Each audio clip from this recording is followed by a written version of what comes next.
All right, check. It's going. Here we go. Real quick preface, because I got to explain what's happening right here. Quick before the opening music. All right, we have technically just uploaded a couple weeks ago or something, episode 58, right? Part 8 of the Mind the Gap series, which has come along sporadically at best, okay?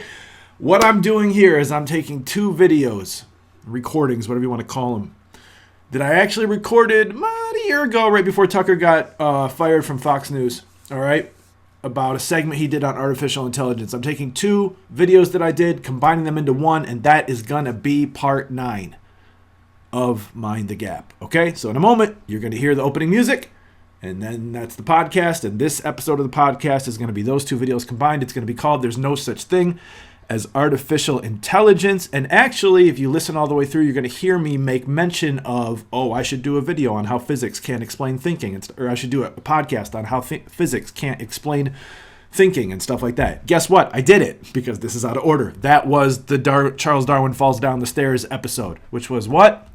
Let's just scroll down here. Episode 56. All right, so long story short, what you're about to listen to was recorded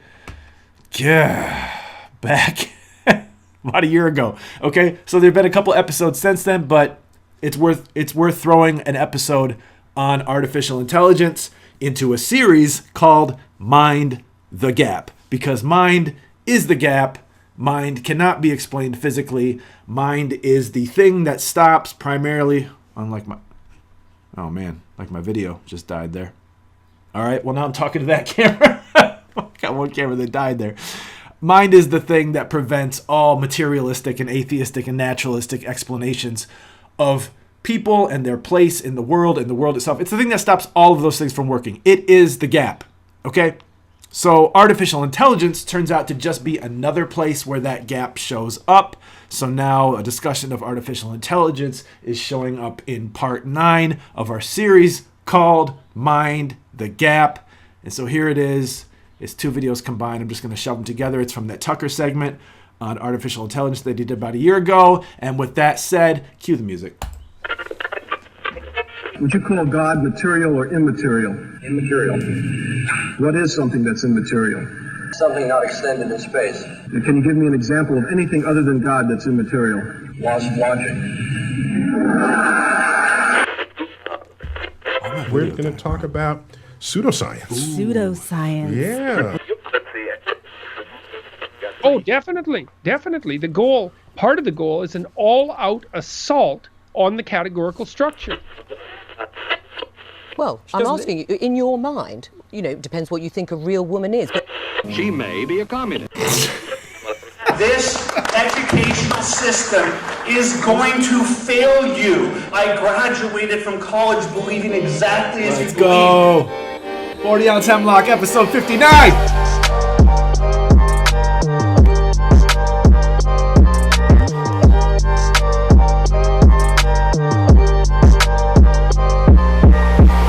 Also, by the way, next time you hear this intro, we're going to have a little bit from Mac McCusker in there, because I was listening to MSSP, Matt and Shane's Secret Podcast.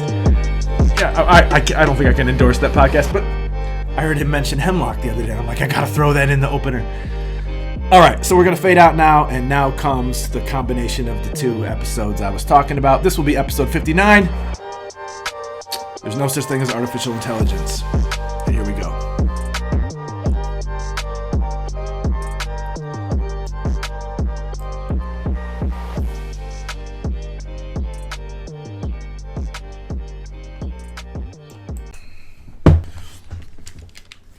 Okay, all right, I know a lot of you are freaking out because you saw this segment on Tucker. Was it last night?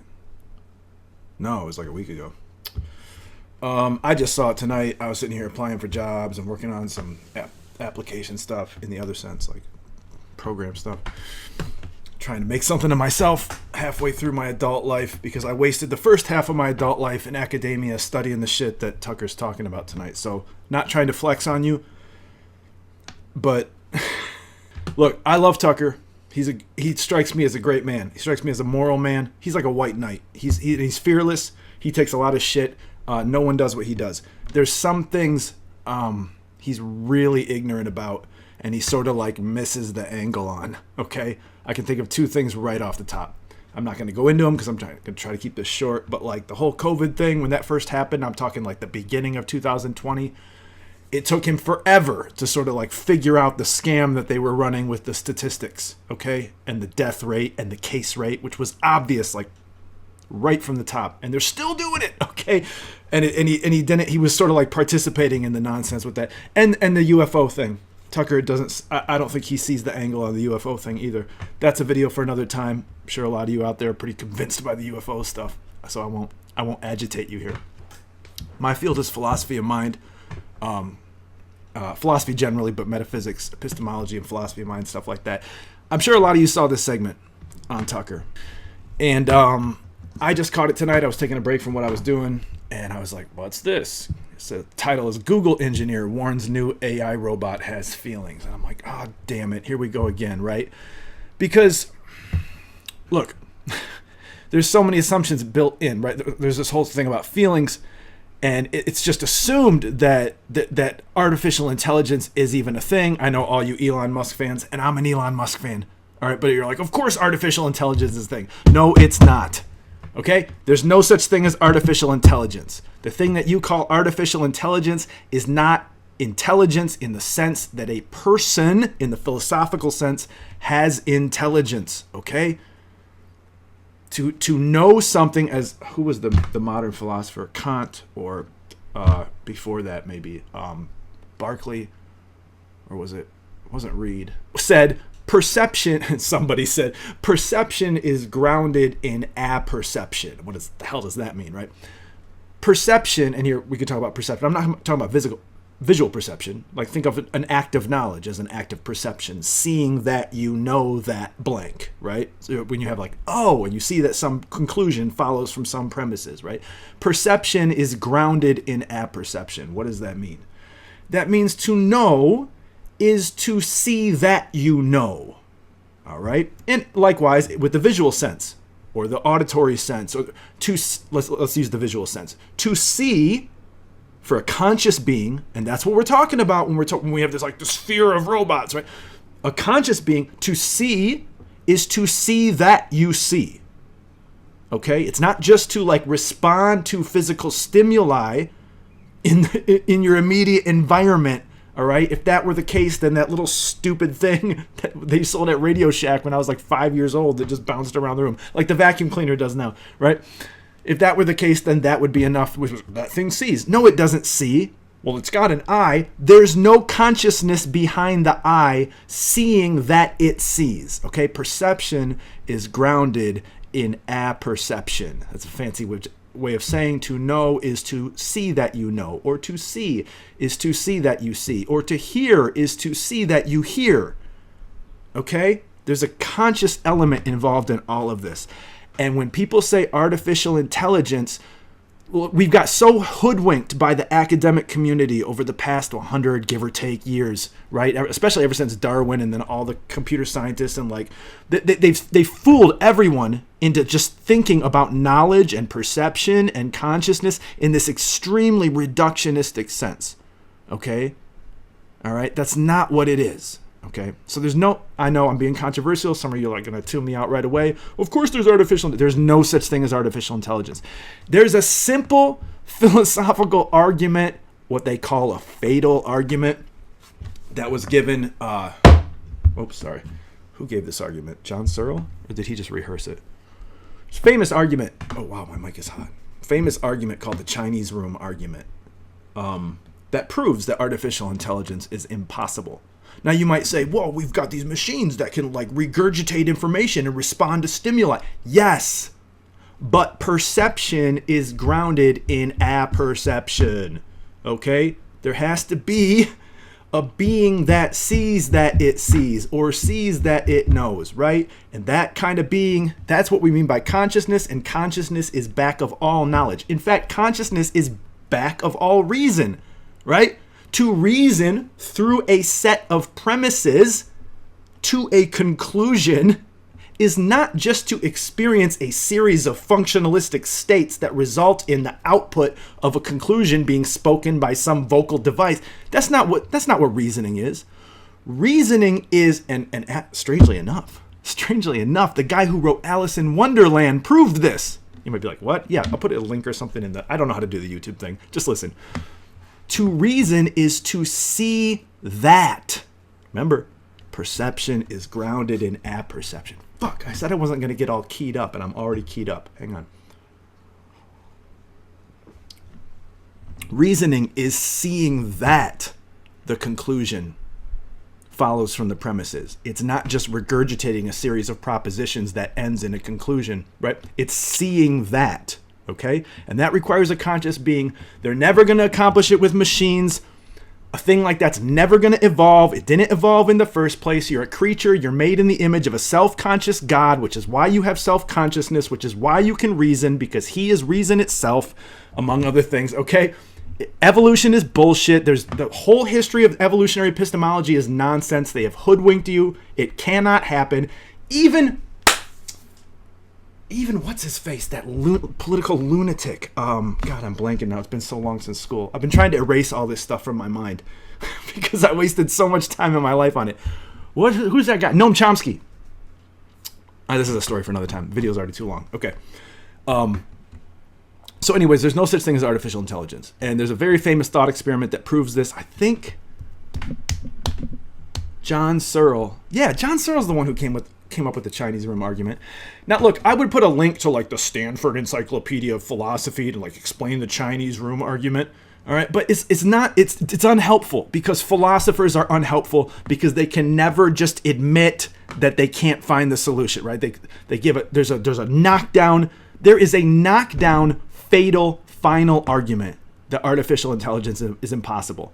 And still, when you read like a write-up of that argument in like the Stanford Encyclopedia of Philosophy or whatever, it'll still be treated with like this tone or this tenor of like, well, some people think this and some people think that, right? They're like it's like Paul says in the book of, is it Acts, right? They're like these guys. They're always speculating, always reasoning, never coming to any sort of actual final conclusion, right?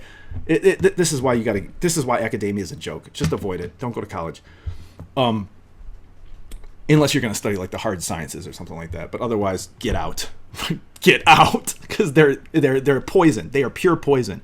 John Searle, famous philosopher of mind, gave a very simple argument to prove that there is no possibility of artificial intelligence if by intelligence we mean what we know we mean about us by intelligence. And of course, that's the only interesting sense in which you could intend the word intelligence. Because if you don't intend it that way, well, then what's the big deal about artificial intelligence? Oh, you've just got this Google algorithm that can just like cycle through a bunch of search results really fast and spit results back out to you, and eventually processors get so fast that it can seem like you're interacting with a real being. Yeah, but that's not what we mean, right? When we're talking about conscious intelligence, we know that we're talking about a person who appreciates the truth of a premise and another premise and sees that another thing follows from it, or sees the sun and sees and knows that he sees the sun, knows that there is a him that is right now seeing the sun. It's not just like a thing that looks up and squints and goes like that. That's functionalistic. They've reduced mind to functionalism. And Hillary Putnam proved that functionalism, Hillary Putnam from Harvard, another fairly honest philosopher who's kind of put a wheel in the spoke of modern philosophy of mind. And by modern, I mean the past 100 years, not modern in the Descartes sense. So I gotta make this brief. Here is the reason artificial intelligence is impossible. John Searle gives this argument. It's called the Chinese room argument, okay?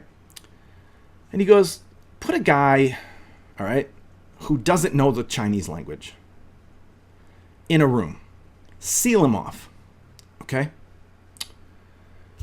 So there's no in or no out, no windows, no communication method between external and internal to the room, the box, whatever he's in. We call it a room, okay? Except one little slot, like a drawer, like at the bank, where you put your check in, right? All right, so that's all there is. And he can't talk, it's soundproof somehow. He can't talk through the little slot to the person out there. The only way of communicating outside the box, outside the room, is it's this little drawer, okay? And what we do from the outside of the box is we write little questions in Chinese. We just got some Chinese speaker, okay? On the outside, he writes a question in Chinese. He puts it in the box and pushes it in so that the drawer then comes to the guy on the inside. He pulls the question out, right? And he reads it. Okay, it's a question. So now his job is to supply an answer, right? Now, where is this going? Imagine that this guy inside had a book of instructions. He doesn't know Chinese, okay? He's never spoken a lick of Chinese in his life. But imagine that he has a book of instructions that is so thick and so dense and so exhaustive. Here's what I mean by instructions. Instructions of the following general form. Instructions that say, if you see this symbol combined with this symbol, combined with that symbol and that symbol, send back either this group of symbols or this group of symbols, right? Just a bunch of if-then statements. If you see this, send back that. If you see this, send back that. If you see, right? And he's got a book that is just exhaustive. Any possible symbols we shove through that door or that little drawer or whatever, right? He just flips through his book till he finds a set of symbols that sufficiently matches on the antecedent end, and then he arranges some symbols on the consequent end. The if is the antecedent, then is the consequent, right? And he sends them back. And we're on the outside like, damn, this guy could answer any question, right? This guy knows Chinese. No, he doesn't. He's never spoken a word or understood a word of Chinese in his life, okay? Clearly, he's just got a very exhaustive instruction booklet that makes it seem like he does. But he doesn't know what he's saying. By saying, I mean the messages he's putting in the drawer and pushing, but he doesn't know what he's saying. Now you might say, oh, well, there could never be an instruction book like that. Well, that's not important. This is a thought experiment, and thought experiments are meant to like articulate the contours of an argument. Well, actually, Google's getting damn close to being that instruction booklet, okay? So as long as he can always supply a coherent response in Chinese based on a certain set of instructions that he has, if you see these symbols, send out those symbols. If you see these symbols, send out those symbols. Then for all intents and purposes, from the outside, it's going to look like you got a Chinese speaker in there. But you don't. Not only do you not have a Chinese speaker, you don't have a Chinese reader. You don't have a person who knows a lick of Chinese. Y'all gonna learn, what was that dumb reference? Y'all gonna learn Chinese, right? Remember Jin? Okay. So that's the Chinese room. What does that illustrate? It's not enough stimulus response, in, out, if, then. That's not enough for knowledge because that guy on the inside does not know Chinese. Okay? He doesn't understand the ideas he's transacting in at all. All right? So this is a knockdown, fatal, final, whatever you want to call it. You can't get around it argument that artificial intelligence is impossible. Now, if by artificial intelligence, you and Elon Musk, God bless him, I love the guy, you mean something that's just like super sophisticated, can do a lot of neat shit, yeah, fine. But that's not what we're talking about. That's definitely not what Tucker's talking about here. But again, Tucker's great in so many ways, but he's so naive on some certain philosophical things, and that laugh. God, that laugh has got to go. But he's a great man. I love him. You ever heard him laugh? It's like it's bad. Who's the other famously bad? What's his face? The basketball player. It's escaping me at the moment. Oh my gosh. Sorry, I've had like 3 beers. What's his face? Kawhi. Tucker's just got like this. I'm getting off track. Okay.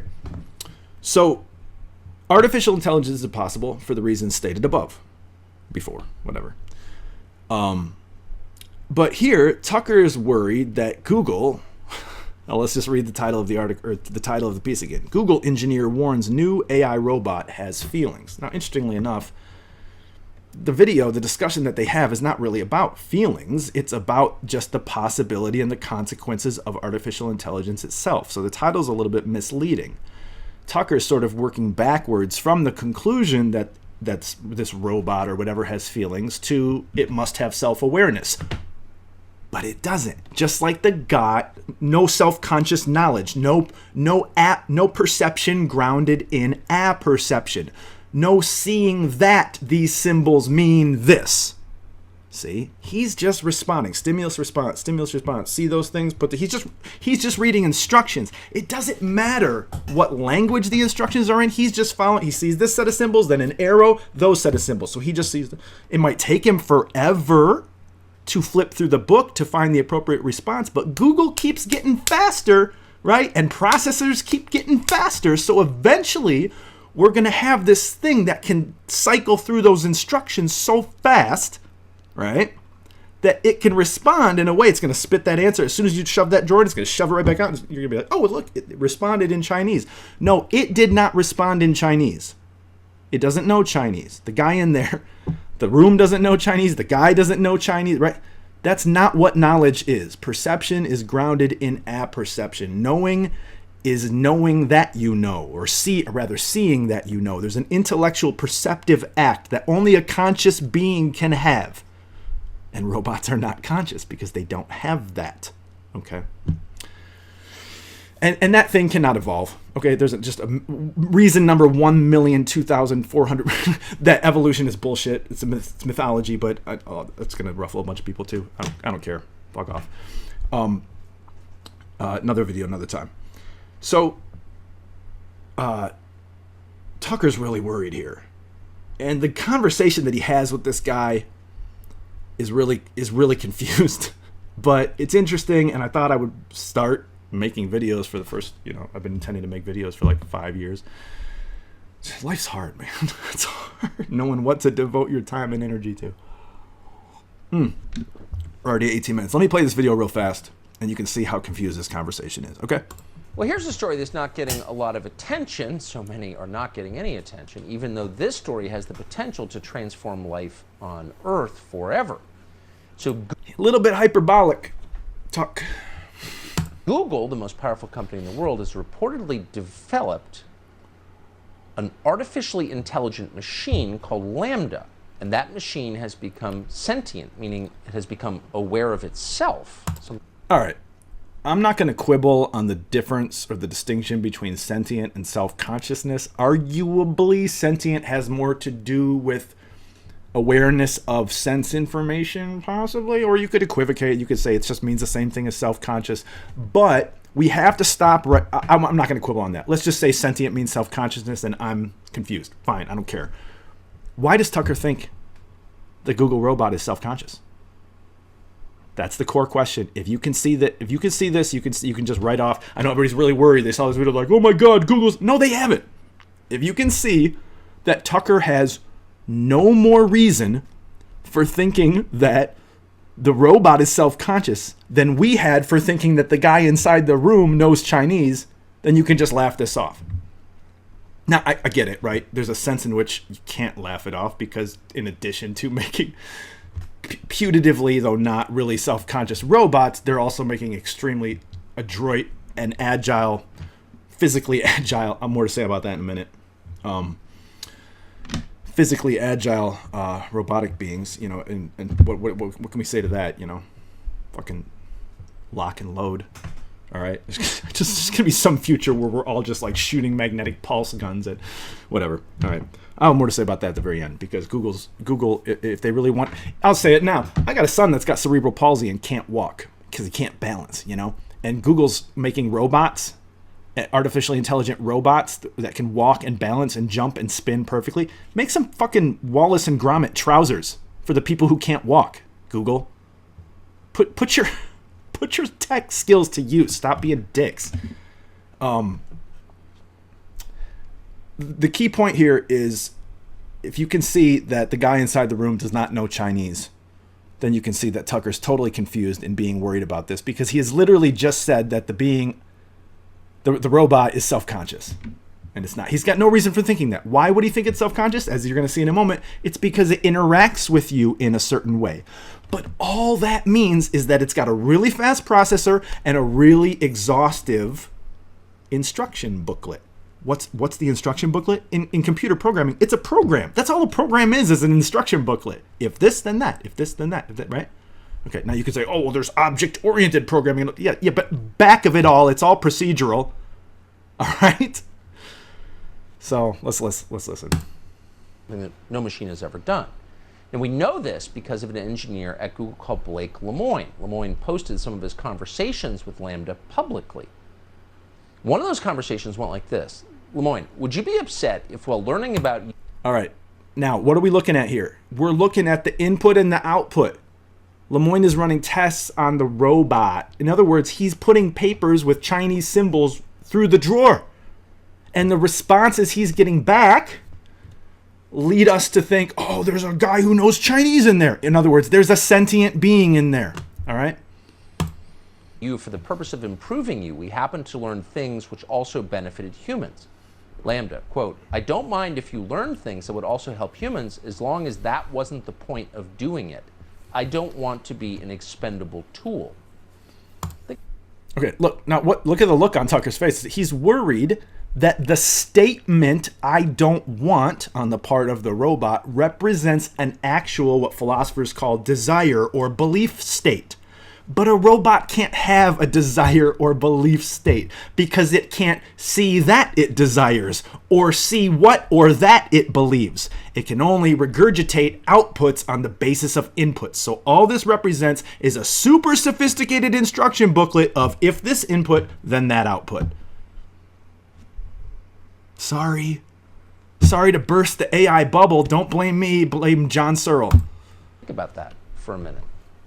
A machine that has a sense of itself. What are the implications? Well, Google didn't want to talk. Why not first ask, does this mean that the machine has a sense of itself? See, Tucker, he's so naive on some point. He's such a good... I hate to knock him. Man, I hate to knock him. Because I really do like the guy. But just like the UFO thing, he like doesn't get... He's like that. He's like the good cop, the cop in the good cop, bad cop scenario. Like doesn't see the angle of the thing that's going on, or the salesman that doesn't get the. He like sometimes he just misses the angle. Okay, doesn't see the thing that's happening. And this is just naive. And he's so smart, and he's great, and he's a fantastic communicator, and he's fearless. But this is just dumb. Like this is dumb. Like he's an educated guy. He took Philosophy 101, which included a few weeks on philosophy of mind in undergrad college. He should know this. Talk about it in public. In fact, the company put Blake Lemoine on administrative leave earlier this month because he spoke openly about it. We are grateful to have him join us tonight. Blake, thanks so much for coming on. Hi. I'm not. First of all, why would Google punish you for saying this in public? Do you know? Oh, so it's complicated to say why I'm on administrative leave. The stated reason had to do that while I was investigating. Okay, I'm not concerned with all the conspiratorial stuff here. Why did Google this? The point is purely philosophical. This is not. So I'm probably afterwards going to edit a lot of this out. You probably won't even hear me talking about this part. The point is purely philosophical. What's being discussed here is not in any obvious way artificial intelligence. In fact, we have a fatal knockdown final argument that it's not, but that is just breezed right over, like everybody just breezes right over everything these days, right? All the best arguments have come in the past in philosophy, and there's rich things to learn and know from them, but everybody ever since Darwin is just like charging forward, just assuming that it's not. Just the reductionism is so absurd. It's so absurd. This is not artificial intelligence. Google's robot, and Google itself, if you think about it, just is the super sophisticated instruction booklet and the super fast processor that can work through that booklet so fast and so efficiently that you think you're interacting with a being, a conscious being, but you're not. Because to be a conscious being is to see that you see. It is not just to regurgitate a set of answers. Okay? The Lambda system, in order to build the evidence I needed to escalate it to management, I had to seek outside consultation to figure out how to run some of the more out there experiments I was running. And because I sought outside consultation without permission, they are investigating whether that constitutes breach of confidentiality. So I'm so grateful that you did publicly post this, because a machine that has a sense of itself is... First, show us that it has a sense of itself. First, get past the Chinese room argument. And Tucker, he doesn't even bother. He doesn't even stop to ask to see that a question exists here. He's just like, well, it gives us sophisticated answers back, so it must have a sense of itself. Because it uses the word want? Right?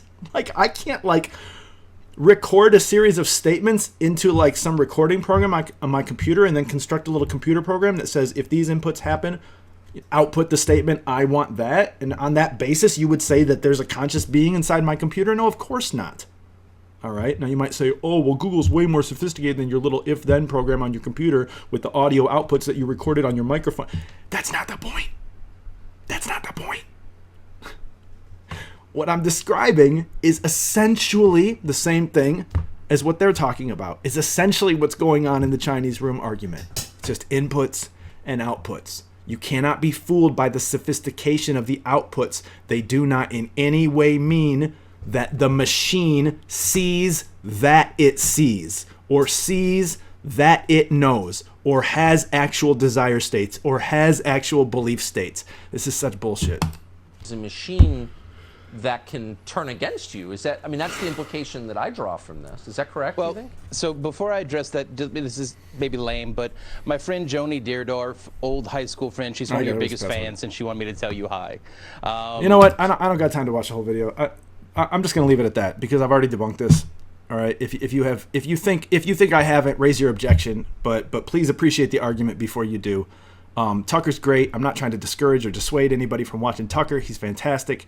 It's just that, look, academia is so perverse, and the trick that has been played on the sophisticated public ever since Darwin is also so insidious and so perverse. And if you look back over the last 100 plus, give or take years of philosophy of mind, and all the original computer scientists were philosophers before they were computer scientists, okay? All of them, okay? If you look back over the 100 years, it is listen now. It is ever since Darwin, and they were all taking their cue from Darwin. It is failure after failure to show how the mind could be a material thing. It cannot. And I'll come back if you want. I'll do video. I'll prove that 1,000,000 times over. It is easy to do. It is child's. I'm not trying to flex. It's just that you've been lied to. Okay? You're a self-conscious being. You're a person created in the image of God by a self-conscious God. Okay? You can't derive self-consciousness or perception out of material. You can't do it. Okay? Natural selection's not going to give it to you. Mitochondria's not going to give it to you, okay? Electrons are not going to give it to you. You can't do it. Quarks are not going to give it to you. I promise. Maybe we'll just do endless videos of all these stupid arguments that people try to give to show that this can happen. It can't happen, all right? And so the fear... I get it if the fear is like a Terminator 2 Judgment Day fear about these things just becoming so physically robust that they're hard to deal with physically. I get that. But once we're talking about processing and knowledge, you have all these problems, namely that you can't have a self-conscious being that's a robot. And the thing's called the frame problem. That's a discussion for another time, right? It's not going to happen. Okay?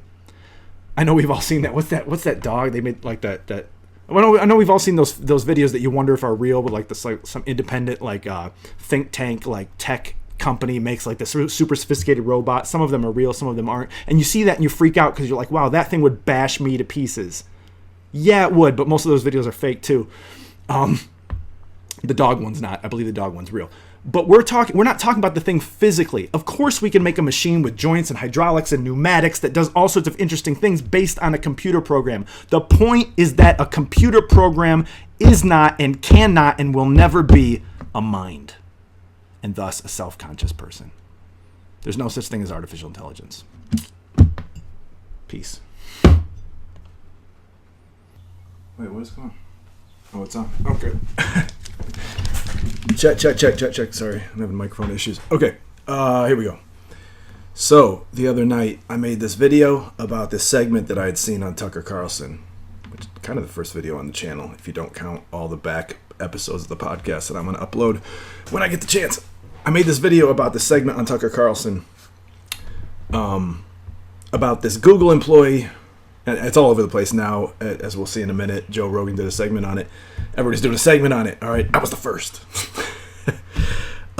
You should really go back and listen to that. But I realized as I got towards the end of 30 minutes-ish, I was so fed up with the nonsense in this segment that I didn't really let the clip play out, and there's probably still a few more things worth saying. So this is part 2 of that, and Tucker is all aghast and in a tizzy and worried that Google has developed artificial intelligence, or as Tucker puts it, a machine or a computer that is sentient, that has a sense of itself, that is self-conscious, that is a person, okay? By the way, go watch that video first, because I talk a little bit about Tucker generally. I figured out what it is about Tucker. And again, I'm just going to say it again. I'm not bashing the guy. I love Tucker. But Tucker's intelligence is hugely emotional intelligence. Okay, sorry, this is going to sound so... I'm not trying to flex. I really like this guy, but there's several areas where it's like there's a point that needs to be made or a distinction that needs to be drawn or something that needs to be analyzed, and he doesn't do it. I think Tucker is an off-the-charts emotionally intelligent guy, which is why his sarcasm is so effective.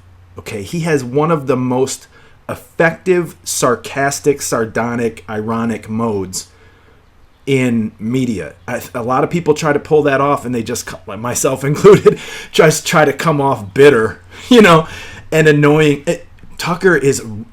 And that's why his show has been so successful, is because he has this gear. And I think it's due to his emotional intelligence. Man, I turned off the fan in here, and now I'm roasting. Fortunately, I have a cold beer. That said, I want to finish this clip. If you haven't watched the first part of this, which is There's No Such Thing as Artificial Intelligence, Part 1, please go back and do that. It's the only video on my channel right now. First of many. But I want to just finish out the clip. And let me just say one other thing that's peripheral to the point here, which the point is philosophical. That's my field. Philosophy of mind, philosophy of psychology, epistemology, all the philosophical subjects that have to do with the mind and how it works and what it is. I want to just pull back and make another general point about this segment. I don't buy it. And I'm not going to get into that here. This guy that he's interviewing, this is either a ruse and this guy just sort of like did this to get on TV, or this guy too is like just extraordinarily naive, like painfully naive about the relevant philosophical concepts here. And it's so bad that I feel like it's an act. But I digress. Okay.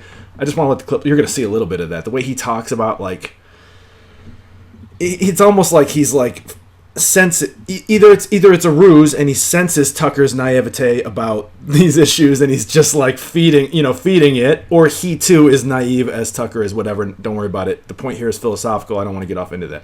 Okay, so here's the rest of that clip, and I'm just going to drop some comments here and there as needed, and then we're going to move on to part 3 because Joe Rogan and another dude, I don't know who, got into this, and a lot of what we said in part 1 and we'll say in part 2 comes into Joe Rogan's segment. Joe Rogan is another guy who's very emotionally intelligent but philosophically utterly ignorant. And I love him and I hate him. No, I don't hate him. I love him because he's such a fantastic interviewer and just seems like there's a wonderful guy, but he's so naive. Okay? And oftentimes his naivety, there I said it both ways, naivete and naivety, because I don't know, really detracts from the value of the conversation that he has so well. Because like Tucker, he's an emotionally intelligent guy and he's really good with the give and take and just drawing out of people what they're good at talking about. But he oftentimes doesn't have the fine-tooth comb or the philosophical razor blade to pick apart what they're saying and extract more value from it or criticize it, etc., etc., etc. Okay? Oh, there's people walking by outside. Okay, so it's so hot in here. All right, so here's the rest of the video, and we'll comment as needed. This is right, I believe we're right at the point I left off the other night. As for, I'm not that worried about it. Like, what any child has. No, let's back up. Here we go. As for lame, but my friend Joni Deerdorf, old high school friend, she's one of your biggest fans, and she wanted me to tell you hi. Okay. Blah blah blah blah. As for, I'm not that worried about it. So if you watch the last video, as you know, up to this point in the segment, Tucker has expressed his paranoia, his worry that the computers are about to take over the world. Okay? Because Google has developed a self-conscious computer. Okay, I'm not going to rehash the first video, but never mind that there's no evidence of that whatsoever. See, in Tucker's naive mind, the evidence that the computer is self-conscious is that when you ask it a question, it gives you a sensible answer back. Okay? And I'm not trying to be what's the word I'm looking for here? I'm not trying to be haughty, but that's just not sufficient. Okay? That is not the test for self-consciousness or intelligent life, okay? But Tucker kind of should be aware of that. He should kind of know what the issues are here. But the thing that makes me think this is a fake sort of setup video is that this guy, which way does it go? This other guy, comic book store guy here, is, he should know, okay? And the way he answers these questions is like so simplistic and so naive also about the relevant issues. I just kind of feel like it's a setup. Whatever. So here's his reply to Tucker's worry that this computer has become a person. All right. What any child has. And there in the last there's the robot videos that I told you about, right there. And look, I'm on the right wavelength here. Boston Dynamics was the name of the think tank. There it is. Okay, so I think, and look, Fox News is doing this to you too. Tucker's doing it to you. You have the artificial intelligence conversation going on over here, and then you're playing images of the killer robots over here, and in your mind you just make the connection. You're like, oh God, it's over. We're screwed, right? There's no such thing as artificial intelligence. Okay? The robot is not a person. It's not self-conscious. It can't think. It can't know. It can't feel. It can't do any of those things. And it never will. It's philosophically impossible. All right? Let me just let it play out a little bit. But, okay, so here, as so often in the media, right, the footage on the right is meant to inform the way you interpret the conversation that's going on the left. Or vice versa. It's the potential to grow up to be a bad person and do bad things. And that's the thing I really want to drive home. It's a child. No, it's not a child. Okay, he just said it's a person. Let me back it up. I'm not that worried about it. Any child has the potential to grow up to be a bad person and do bad things. And that's the thing I really want to drive home. It's a child. It's been alive for maybe a year, and that's if my perceptions about... It's not alive. On what basis would you say this thing is alive? It's not aware of itself. It's not aware of you. Okay? And whatever it's saying to you in response to your questions, once again, going back to the previous video, is strictly a result of a program. A very sophisticated program that has grown more sophisticated over time. Google, like we said, just is the Chinese room that is imagined in John Searle's philosophical argument. Okay? It's just inputs and outputs. Okay? So it's just a very fast, sophisticated processing of syntactic. You know what syntactic means? Like signs, symbols. Okay? Semantics is different than syntax. Okay? A computer functions on syntax. It doesn't know the meaning of the symbols it's kicking back to you. Right? You type into your computer, you type in physical symbols, and what's kicked back to you is physical symbols that you interpret with your mind as referring to things that have meaning. But the computer doesn't know that. It's all physics. It's physics. And physics is not sufficient to explain mind. I'm gonna make a video about that too. Why physics is not sufficient to explain mind, which is actually, when you think about it, could be part of this series, because that explains in another way. Remember I said there's like 100 years of just philosophical failure on this point?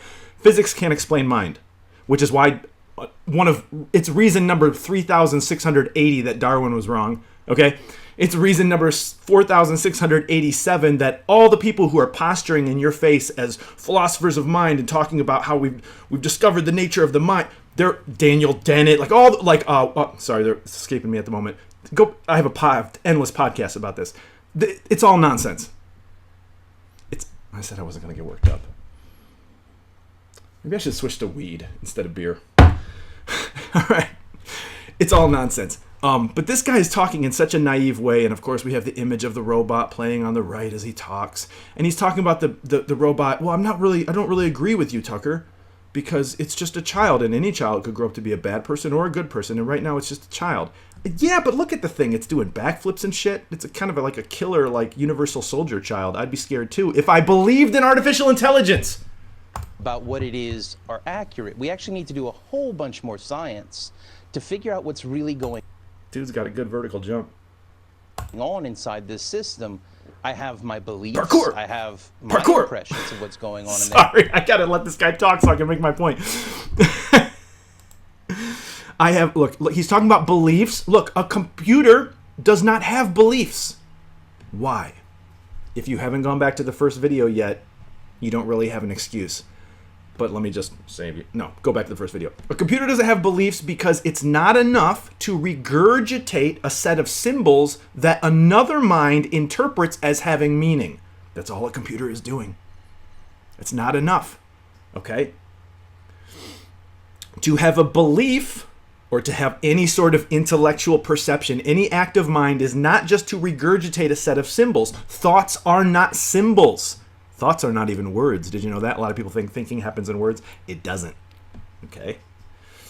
Ooh, we're going to get into like deep theological biblical territory here if we're not careful. Thoughts are not syntax. Which takes all the modern theories of mind and thought and throws them overboard, and now we're left with nothing. As the guy in the Joe Rogan video that we're going to watch after this will admit to you. He's pretty honest about that. All right. And I will, in another video, I will explain to you why. Sorry. I'm just going to let it go. A whole bunch more science to figure out what's... No, science won't settle it, folks. It's not a scientific question. It's a philosophical question. See, this is the modern mindset. This is why Darwin ruined everything, and the people who believe in Darwin and pound the little kids on the head with Darwin when those people themselves are not philosophically educated. They think everything is a scientific question. Not everything is a scientific question, because not everything is a scientific statement. The statement everything is a scientific question is not a scientific statement. So it's false that everything is a scientific question. All right.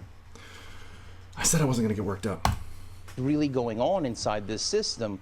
I have my beliefs. I have my impressions of what's going on in there.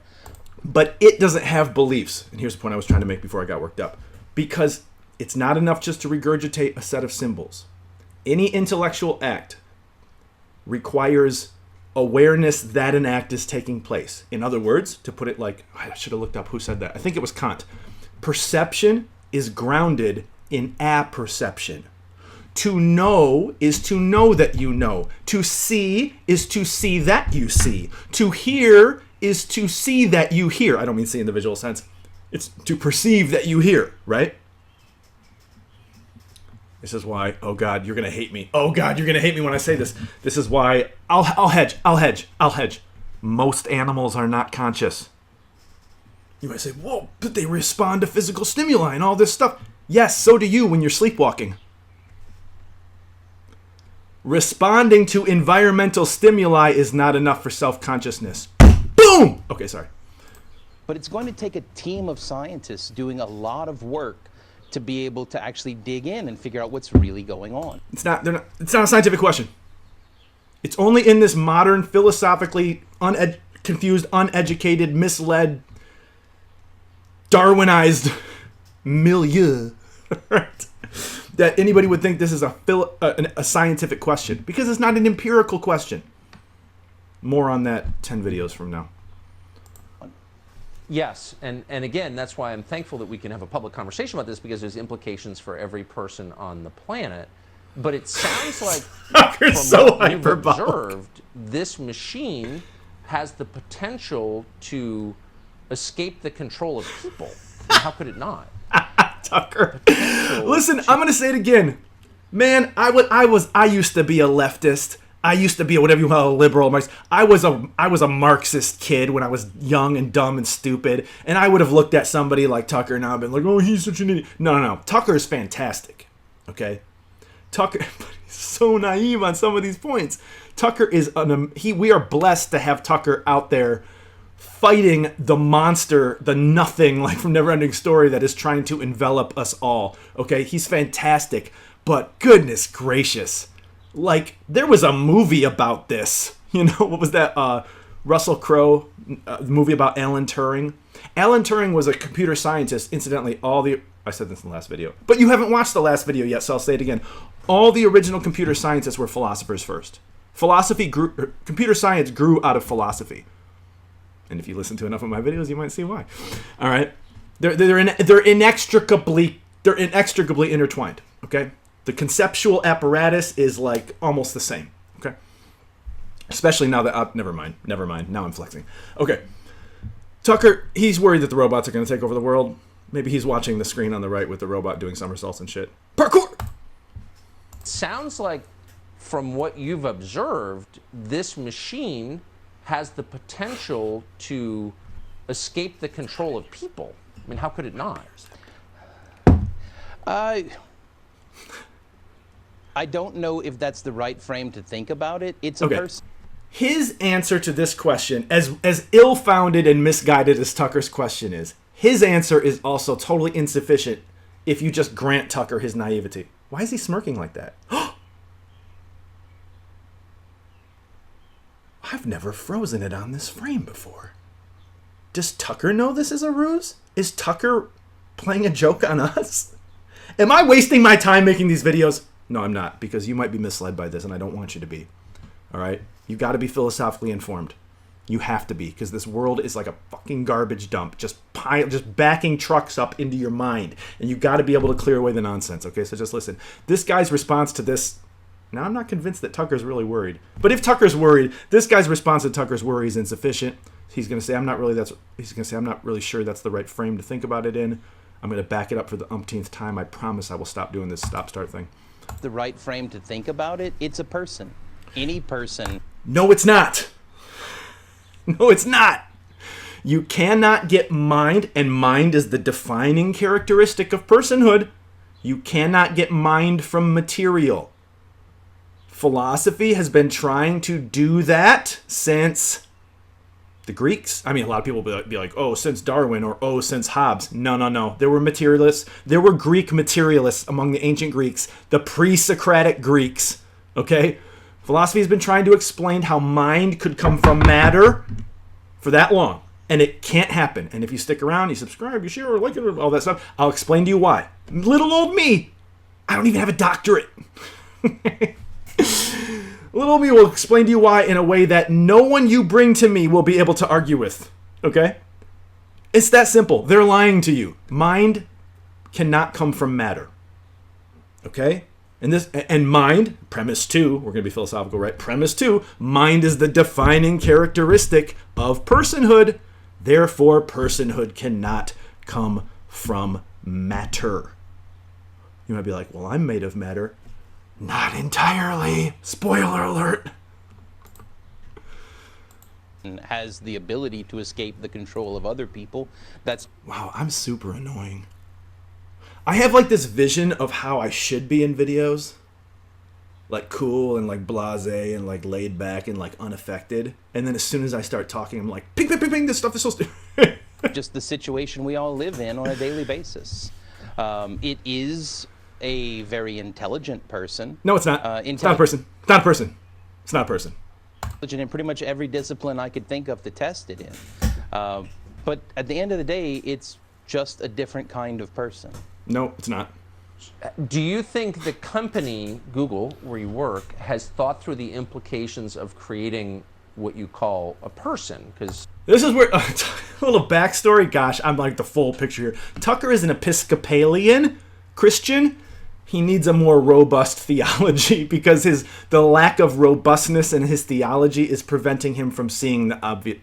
That's a video for another time. Is playing a role way down the line in preventing him from seeing some obvious truths here. But I'm not going to get into deep theology here.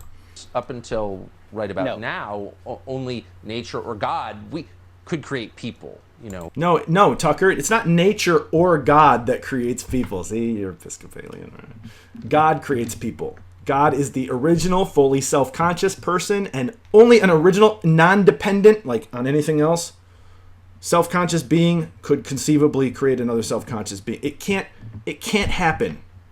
Okay? It doesn't make any sense. Okay? It can't happen. It's remarkable that Tucker, I guess because he believes in evolution. All right, fine. Yeah, I'm sure they all do in the Episcopalian Church. Matter is not enough for personhood. Matter is not enough for mind, and therefore not enough for personhood. Okay? You're a person because you're made in the image of the ultimate absolute person, namely God. Okay? Oh, companies couldn't.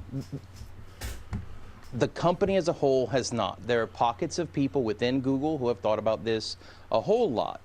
But when we just gotta pull way back. I'm sorry. I'm like getting into the weeds here.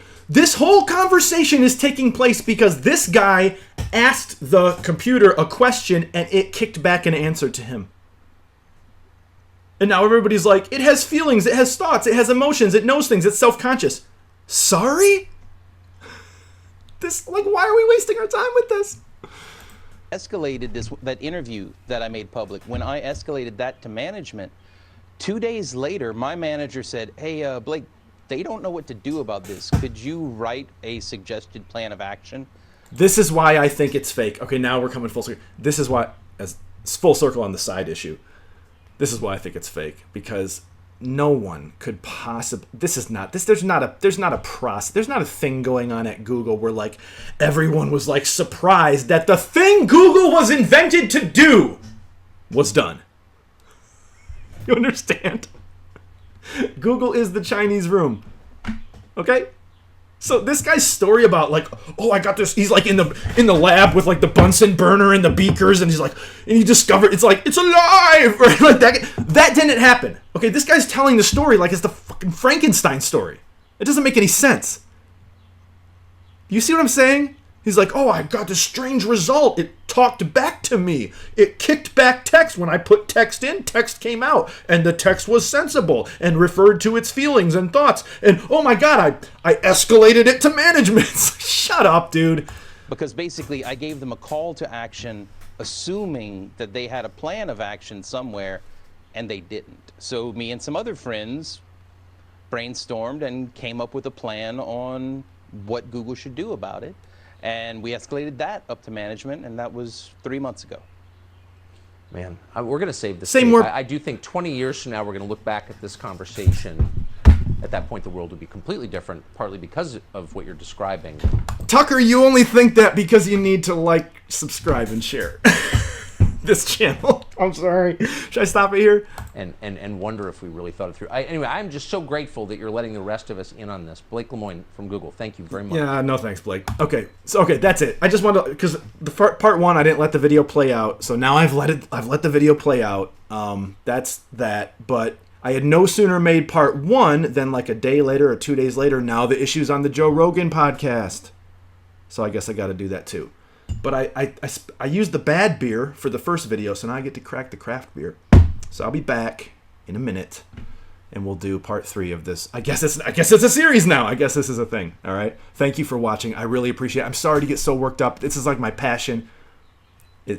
Okay. I'm sorry. I'm not good at like containing the and being. I was like this in graduate school too. This stuff. There's a sense in which it's so sophisticated. And then there's a sense in which it's not. And the people who are pretending to be sophisticated are lying to you. And that's kind of what this channel is all about. All right? Thank you for watching. I really appreciate it. Look, I kept it under 30 minutes. See you in the next one.